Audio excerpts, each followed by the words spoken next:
इस वक्त जो नज़र आ रही है, 4 पहिए हों, 4 से ज़्यादा हों, वो सारे पहिए, सारे टायर अलग अलग समतों में जा रहे हैं। तो जिन पॉलिटिकल पोलराइजेशंस की, जिन पॉलिटिकल डिफरेंसेस की आपने बात की है, अगर गवर्नर सिंध जिनका ताल्लुक MQM से है, वो मेयर कराची के ख़िलाफ़ जवाब देंगे या कोई गुफ्तगू करेंगे, मेयर कराची फिर उसका जवाब देंगे, फिर MQM प्रेस कॉन्फ्रेंस करेगी, फिर पीपल्स पार्टी प्रेस कॉन्फ्रेंस करेगी, वुज़रा आपस में भिड़ते रहेंगे, बड़े बड़े सियासतदान आपस में भिड़ते रहेंगे, तो कराची समेत सिंध के अवाम के मसाइल ऐसे हल तो नहीं होंगे, फिर पॉलिटिकल पोलराइजेशन ऐसे ब्रिज तो नहीं होगी। नंबर 1। नंबर 2, आपने बड़ी ज़बरदस्त एनालॉजी ड्रॉ की कि जी गाड़ी के 4 पहिए, तो इस वक्त कराची में जो हैवी ट्रैफिक, जो डंपरों के 4 बल्कि 8 पहिए बल्कि 10-12 पहियों के नीचे कराची के अवाम आके मर रहे हैं, क्या वजह है कि 2008 से मुस्तकिल पाकिस्तान पीपल्स पार्टी सिंध की हुक्मरान जमात है, तो कराची में ट्रांसपोर्ट के मसाइल, रोड के मसाइल, रोड सेफ्टी चीज़ें, इस पर अमल क्यों नहीं हुआ मेयर कराची साहब?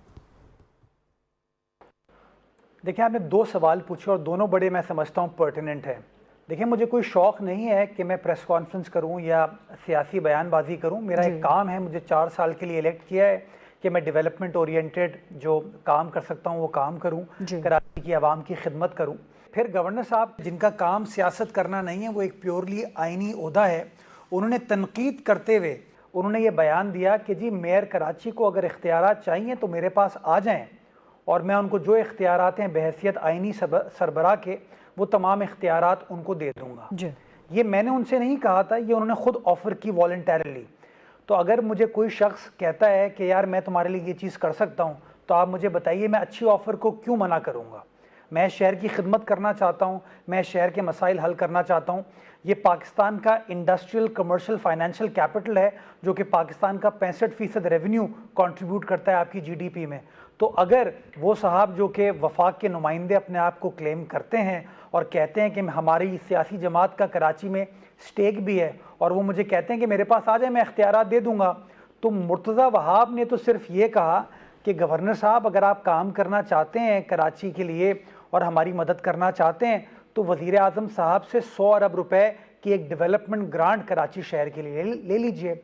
अगर आप चाहते हैं कि कराची की खिदमत हो, तो कराची पोर्ट ट्रस्ट हो, पोर्ट कासिम हो या रेलवेज़ हो, जो कराची से बेनिफिट कर रहा है, उसमें कहीं ना कहीं कराची की इंतज़ामिया का स्टेक होना चाहिएगा, उसकी इन्वॉल्वमेंट होनी चाहिए। तो मैंने तो जो गवर्नर साहब ने कहा था, मैंने तो उस पर लब्बैक कहा, मैंने कोई सियासत नहीं की। मैंने कहा जी ये कर दीजिए। अनफॉर्चुनेटली गवर्नर साहब शायद एक्सपेक्ट कर रहे थे कि जिस तरह वो ब्लफ करते हैं, शायद मैं इसको रिस्पॉन्ड नहीं करूँगा। मैंने जी ये डिसाइड किया कि मैं उनका जवाब देता हूँ, और जवाब देते हुए मैं उन प्रोजेक्ट्स को पिन पॉइंट करता हूँ जो कि कराची के लिए और पूरे पाकिस्तान के लिए बड़े इंपॉर्टेंट हैं। तो ये जो अभी आपने एग्जाम्पल दिया ना हैवी ट्रैफिक का, ये हैवी ट्रैफिक का सबसे बड़ा प्रॉब्लम है कि सारा हैवी ट्रैफिक इस वक्त शहर के बीच में से गुजरता है। इसके लिए कोई आउटसाइड सिटी रिंग रोड नहीं है। कराची का जो पोर्ट सिटी है हमारा, पोर्ट से जब कोई कंटेनर उतरता है, वो ट्रक उसको लेके शहर की गलियों से होता हुआ इवेंचुअली आपके हाईवे पे पहुंचता है। तो मैंने ये रिक्वेस्ट की गवर्नर साहब से कि आप मुझे नॉर्दर्न बाईपास बनाने के लिए 32 अरब रुपए चाहिए, वो मुझे दिलवा दीजिए, ताकि ये जो ट्रैफिक है ये शहर की अंदरूनी गलियों से ना निकले, ये आउटर सिटी एक रिंग रोड बन जाएगा, जिससे पाकिस्तान का भी फ़ायदा होगा और हम इन हैवी ट्रैफिक के कंजेशन को और एक्सीडेंट्स को भी अवॉइड करने में कामयाब हो पाएंगे। मैंने उनको कहा जो वफाक के तहत चलने वाली प्रॉपर्टीज़ हैं उनका बुरा हाल है। फेडरल गवर्नमेंट नहीं सोच पाती कि PIB कॉलोनी के लोगों को जो मुश्किल है मार्टिन क्वार्टर्स में, पाकिस्तान क्वार्टर्स में, जहांगीर क्वार्टर्स में, उसका कोई इंटरेस्ट नहीं है उनका। मैंने कहा जी आप उसके लिए हमें सपोर्ट कीजिए, हम उन लोगों की खिदमत कर पाएंगे, उनकी दादरसी कर पाएंगे। तो मैंने तो गवर्नर साहब के कहने पे, उनकी रिक्वेस्ट पर लब्बैक कहा, इस उम्मीद के साथ कि गवर्नर साहब मेरी मदद करते हुए ये पैसे हमें दिलवा देंगे।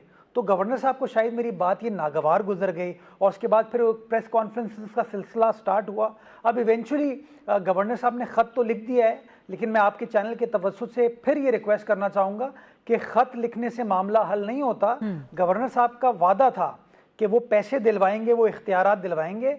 तो वो जो पैसे हैं जब तक KMC के अकाउंट में ट्रांसफ़र नहीं होते, मैं अपनी मोदबाना गुजारिश ये करता रहूँगा, और जिस दिन ये पैसे ट्रांसफ़र हो जाएंगे मैं वज़ीर आज़म साहब का भी शुक्रिया अदा करूँगा और मैं गवर्नर सिंध का भी शुक्रिया अदा करूँगा। इसमें कोई political differences, political point scoring नहीं है। फरीदा, मैं जब प्राइम मिनिस्टर साहब से मिला हूँ, मैंने हमेशा कराची का मुकदमा रखा है। जी। मैंने कभी उनको ये नहीं कहा कि सर मुझे 5 अरब दे दें, 10 अरब रुपए दे दें। कराची के लिए 5-10 अरब रुपए काफ़ी नहीं है। वो शहर जो पाकिस्तान को चलाता है, उसका राइट है कि फेडरल गवर्नमेंट उसके साथ कंट्रीब्यूट करे। और unfortunately in the recent past आपको नज़र नहीं आता कि फेडरल गवर्नमेंट ने अपने एक्सचेकर से कराची शहर का उस तरीके से भला किया हो।